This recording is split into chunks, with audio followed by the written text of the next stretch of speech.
एक पंक्ति में 6 ग्रह का आना कितनी बड़ी ज्योतिषीय घटना है, यह अपने आप में कितना महत्वपूर्ण है। देखिए 6 ग्रह एक लाइन में आने से राशियों पर इसका क्या असर पड़ेगा, यह सबसे महत्वपूर्ण प्रश्न है ज्योतिष विज्ञान के नजरिए से। क्या यह सिर्फ एक खगोलीय घटना है, यह विज्ञान के दृष्टि से समझना होगा कि वो इसे कैसे देखते हैं, क्योंकि यहां पर 2 पॉइंट ऑफ व्यू हैं इस खगोलीय घटना को लेकर, 2 विभिन्न विचार होंगे आपके सामने और यही हम आपको बताने की कोशिश करेंगे। और यह पूरा परिदृश्य, ये जो खगोलीय घटना है वो कैसे होगी, जरा एक एनिमेशन के माध्यम से हम बताने की कोशिश कर रहे हैं दर्शकों को कि आखिर यह नजारा, यह दृश्य कैसा होगा जब ये 6 के 6 ग्रह एक साथ एक पंक्ति में, एक सीरीज में नजर आएंगे। देखिए इसके अर्थ, इसके मायने, इसका पूरा का पूरा घटनाक्रम क्या है, ये तो हम समझेंगे, लेकिन जरा इसको भी समझें कि इतने वर्षों के बाद, लगभग 6 दशकों के बाद एक ऐसी खगोलीय घटना हो रही है तो आखिर वो दृश्य कैसा होगा। विज्ञान की दृष्टि से अगर देखें तो उसका महत्व क्या होगा, उसमें क्या फर्क होगा, वो हम आपको आगे बताएंगे। हमारे साथ मेहमान भी जुड़ेंगे, लेकिन अब जरा इसको एनिमेशन के माध्यम से हम समझाने की कोशिश करते हैं आपको कि यह दृश्य कैसा होगा। जरा देखिए, इस पर हम एनिमेशन के माध्यम से आपको हम बताने की कोशिश कर रहे हैं। ये देखिए, ये है वो खगोलीय घटना। आप देखिए एक करके ग्रह, जो 6 ग्रह हैं वो कैसे एक सीरीज में नजर आएंगे। अगर आप मेरी तरफ अगर ध्यान से देखें, सूर्य केंद्र में है और ये वो ग्रह हैं जो इस श्रृंखला में आएंगे, जिसमें शुक्र, मंगल, बृहस्पति जो कि सबसे बड़ा ग्रह माना जाता है, और इसके अलावा देखिए शनि और अरुण की ये स्थिति होगी और आखिरी में वरुण की ये स्थिति। अब जरा इस एनिमेशन को अगर ध्यान से आप देखें तो ये एक श्रृंखला बन रही है और इसी वजह से, इस चित्र की वजह से या फिर इस घटना की वजह से कहा जा रहा है कि 6 दशकों में यह अपने आप में एक अद्भुत संयोग है और इसके अलग अलग प्रभाव लोगों के जीवन में पड़ेंगे, हमारे आपके जीवन में पड़ेंगे, ऐसा ज्योतिष विज्ञान का कहना है। और क्या इसमें बारीकियां होंगी ये भी हम आपको समझाने की कोशिश करेंगे और इसको हम समझने की कोशिश करेंगे। हमारे साथ देखिए इस वक्त अगर मैं आपको दिखाऊं अपने स्टूडियो में, जरा मैं पैनल प्रोड्यूसर से कहूंगा कि पूरा स्टूडियो दिखाएं। हमारे पास इस वक्त दो खास ग्रुप बने हुए हैं। एक तरफ हमारे पास ज्योतिष विज्ञान के महारथी हैं, वहीं दूसरी तरफ विज्ञान का पक्ष रखने के लिए हैं। कौन कौन हमारे स्टूडियो में इस वक्त है, आपको सबसे पहले परिचय दे दे। मेरी राइट साइड यानी कि दाईं तरफ अगर देखें तो डॉक्टर BK त्यागी जो कि वैज्ञानिक है, साइंटिस्ट हैं। प्रोफेसर आलोक कुमार झा हमारे साथ दूसरे मेहमान हैं जो कि डिपार्टमेंट ऑफ एस्ट्रोफिजिक्स से जुड़े हुए हैं, वो हमारे साथ हैं JNU से।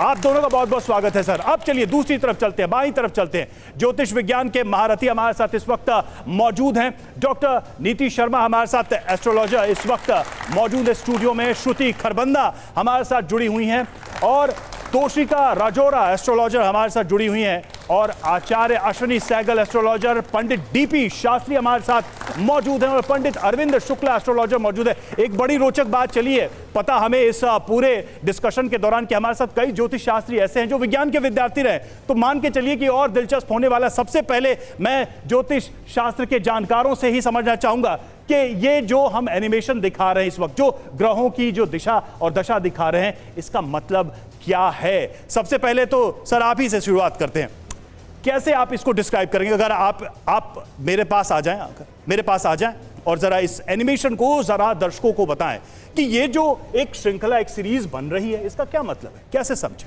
ज्योतिष के आधार पर इसके अर्थ क्या है, क्या प्रभाव है। ज्योतिष के आधार पर ये एक आर्क बन। नीति जी आप भी आ जाइए प्लीज। सर आप कंटिन्यू करें जी। ज्योतिष के आधार पर ये एक आर्क बन रही है और आर्क में सभी ग्रह, जो 6 ग्रह हैं, वो इकट्ठे आ रहे हैं। ठीक है। उनके आमने सामने आने से काफी ज्यादा प्रभाव पड़ेगा। ज्योतिष जी इधर आ जाइए। हाँ, तो किस तरीके से आप देखते हैं इसका प्रभाव, यही तो हम समझना चाह रहे हैं जी।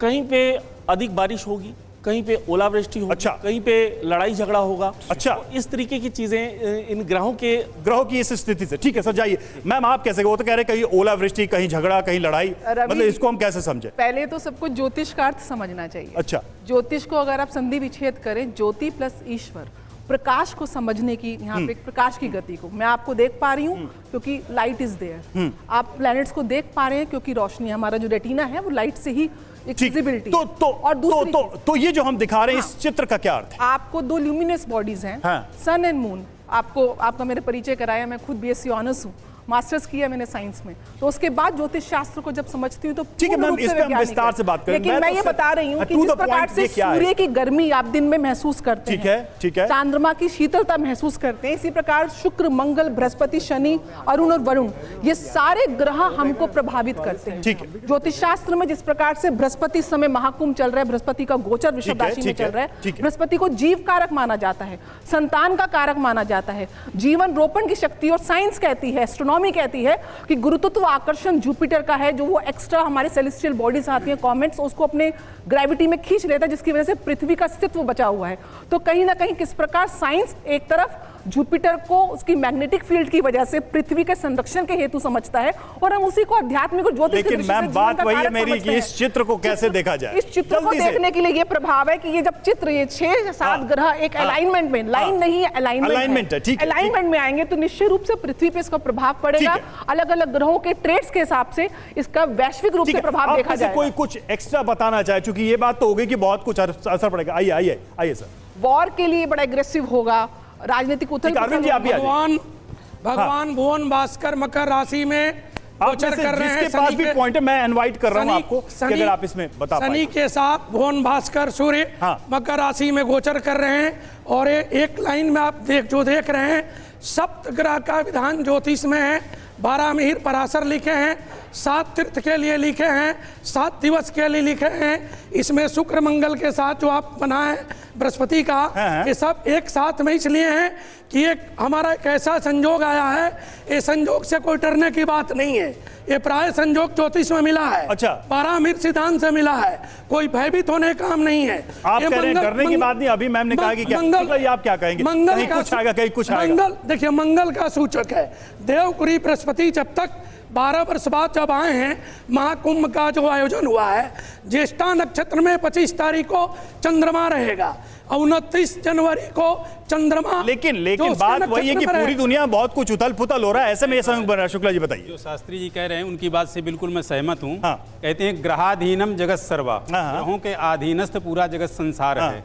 और ये जो घटना अभी जो खगोली आपकी सप्त ग्रहों की होने वाली है, कोई ऐसा नहीं कि पहली बार हो रहा है। हमारे सप्तद्वीप हैं, सप्तपुरी हैं, और ग्रहों में भी 7 ग्रहों की प्रधानता है। राहु और केतु हमारे छाया ग्रह माने गए हैं।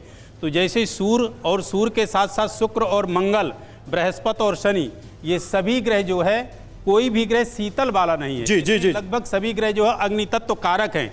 तो कहीं आपका उन्माद होगा, कहीं पे जल आदि की वर्षा अधिक होगी, कहीं पे अग्निकांड होगा। देखिए इसमें मजेदार क्या है, मेरा वाक्य पूरा नहीं हुआ।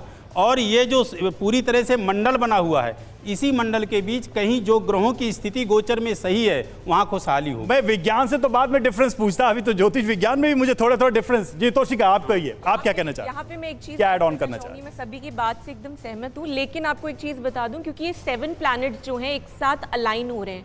ऐसी स्थिति में जब भी कहते हैं अमावस्या पूर्णमासी होती है, तो ऐसी स्थिति में हम बोलते हैं चंद्रमा की वजह से मन विचलित हो रहा है। तो जब एक चंद्रमा के प्लैनेट के गोचर में बदलने की वजह से जब आपका मन विचलित हो सकता है, तो यहाँ तो 7 ग्रह हैं जो एक साथ अलाइनमेंट में आ रहे हैं, और महाकुंभ हमारा होने जा रहा है इतने वर्षों के बाद जो महाकुंभ हो रहा है, और ऐसी स्थितियां बन रही है। देखिए मंगल का साल है, तो ये तो क्लियर है कि मंगल जो है वो fights, war, weapons, military, army को रिप्रेजेंट करता है। तो ये तो फॉर श्योर है कि फ्लड और फायर से रिलेटेड महाकुंभ में भी आपने चीज देखा कि फायर हुई है, युद्ध के और हिंसा के कारक है, उपद्रव के कारक है।